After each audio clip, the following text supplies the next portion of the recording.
Hello tout le monde et bienvenue dans les bases du Deep Learning, les fondamentaux. Alors là, on commence à s'approcher vraiment de la fin. On a appris ce qu'il faut pour calculer les dérivés de L par rapport à W et de L par rapport à B. L étant l'erreur, W étant le poids et B étant le biais. Alors, on a déjà écrit notre fonction erreur ici.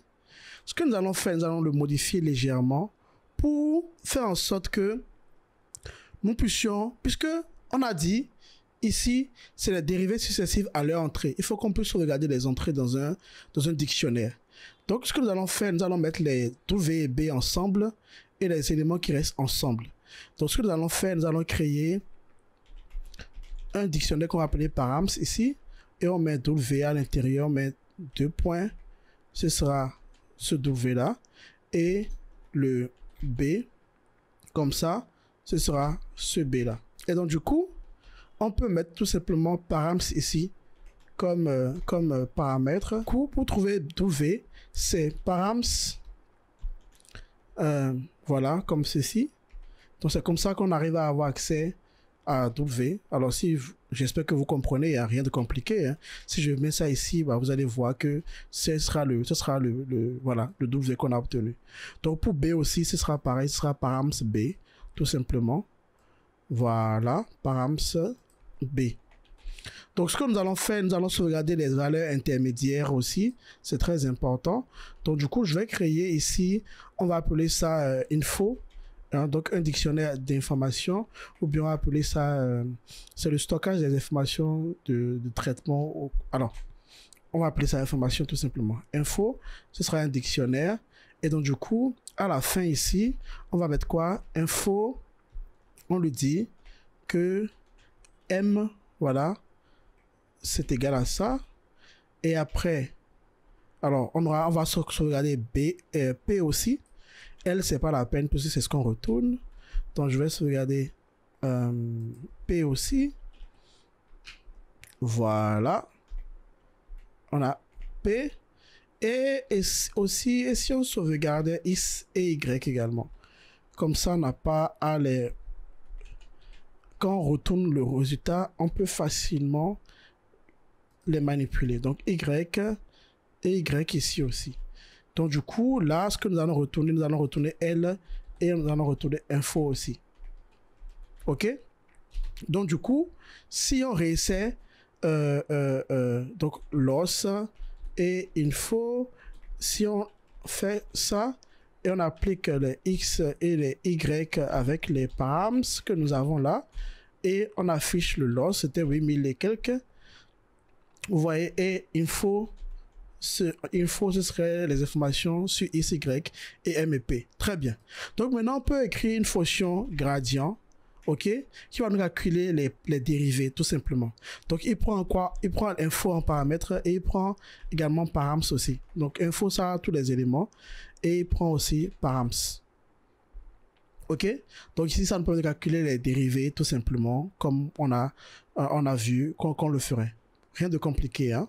Donc, du coup, ici, on fera quoi? Tout d'abord, on va devoir calculer, alors, ici, on va peut-être avoir un dictionnaire qu'on va appeler grade. OK? Et on va appeler ça grade. Et plus tard, nous devons sauvegarder à l'intérieur grades de W. On va l'appeler ça DL, DW comme ça. Et on aura grades. Donc, la dérivée par rapport à B serait égale à D, DL, DB, comme ça. Très bien. Et là, on peut retourner tout simplement ce dictionnaire-là avec les grades et on pourra utiliser grades et params pour modifier params directement à l'intérieur. Rien de compliqué, hein? Rien de compliqué. Donc, ce que nous allons faire, ça, il faut que je l'efface. Donc, ce que nous allons faire, nous allons écrire d'abord notre code, tout ce qu'on a vu juste là. Donc, ici, on a vu quoi? DLDP, c'est égal à moins 2 fois ça. On va l'écrire. Donc, je vais écrire DLDP comme ceci, égal à moins 2 fois Y, c'est info Y comme ça. Et P, c'est intermédiaire. Donc, du coup, vous voyez, c'est bien qu'on ait sauvegardé ça. On va mettre P ici. Donc, voilà, DLDP. C'est très simple. Maintenant, essayons de voir maintenant dpdm c'est égal à 1. Donc, on va écrire dpdm égale à 1. dpdm c'est égal à 1, comme ça. Et ensuite, c'est quoi? C'est dm tw égale à x transposé. Ok.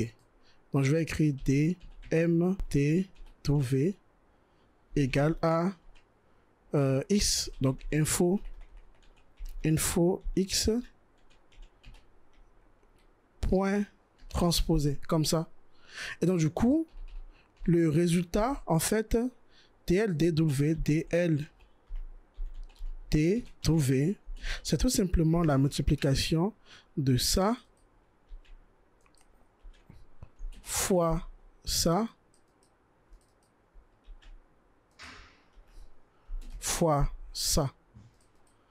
Ok? Alors, oublions D grâce B d'abord et voyons si ça fonctionne. Parce que on a une contrainte ici. Hein. Regardez. Voici son shape. C'est 3,1. Ok? Si vous voulez revoir W, je vous remontre W. W est ici.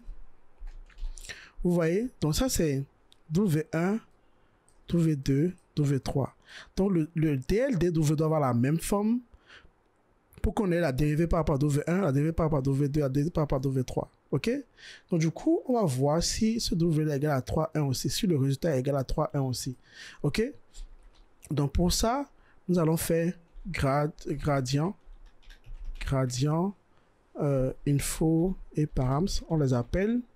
Et on va voir si ça fonctionne. Oups, là on a eu un problème. On a voulu, quoi, operands cannot broadcast together with shapes. Ok, on a un problème de shape ici. Donc, on va essayer de voir là où le problème se trouve. Bon, ici c'est 1, donc du coup, ce dpdm là, on peut le bouger dans n'importe quel sens. Donc, considérons le fait qu'on fasse considérons le shape de ceci. Ok, son shape. Alors, y moins p. Y, son shape, c'est quoi? On avait déjà trouvé que c'était 4,1. Ok? Moins p. P aussi, c'est 4,1. Puisque c'est les deux, ça, c'est les vrais prix. Ça, c'est la prédiction. Donc, c'est 4,1, 4,1. 4,1 moins 4,1, c'est la même chose. Et le tout fois moins 2, c'est la même chose. Donc, tout ça, c'est 4,1. Et donc, du coup, là, et ici, x, c'est quoi? X, c'est 3 lignes, donc c'est 4 lignes, 3 colonnes. Donc c'est 4, 3. Donc du coup, si c'est 4, 3, ceci, ce sera 3, 4. La transposée sera 3, 4. Donc 3, 4. Donc ici, c'est comme si on était en train de faire 4, 1 fois 1. Bon, on peut oublier le 1. Fois 3, 4. C'est ça? C'est ça? 3, 4, 1, 3, 4. Vous voyez? 4, 3, 4, 1, 3, 4. Donc, c'est pas bien. Donc, même si on le met dans l'autre sens, ça ne marchera pas. Et si on faisait plutôt un produit matriciel, on veut avoir 3, 1, n'est-ce pas? Donc, si je fais ceci, produit matriciel, ceci, j'aurai 3, 1.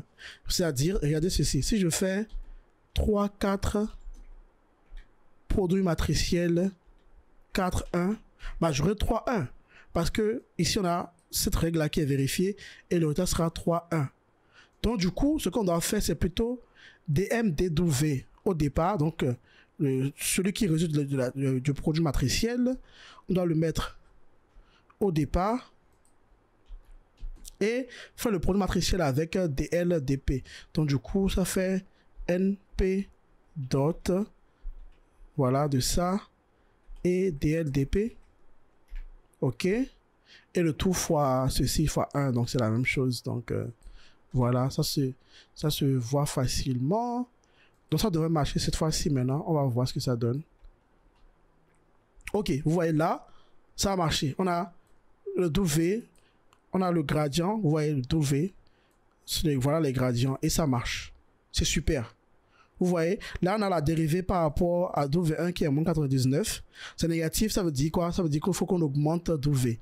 Ça veut dire qu'il faut qu'on augmente 0,002. Il faut qu'on l'augmente pour avoir une erreur qui diminue. Pour ceci, c'est très positif. Il faut qu'on diminue, en fait, ce 18 là. Et ceci aussi, c'est positif. Il faut qu'on diminue aussi ce 3. Très bien. Maintenant, intéressons-nous à la dérivée de B dans la prochaine vidéo.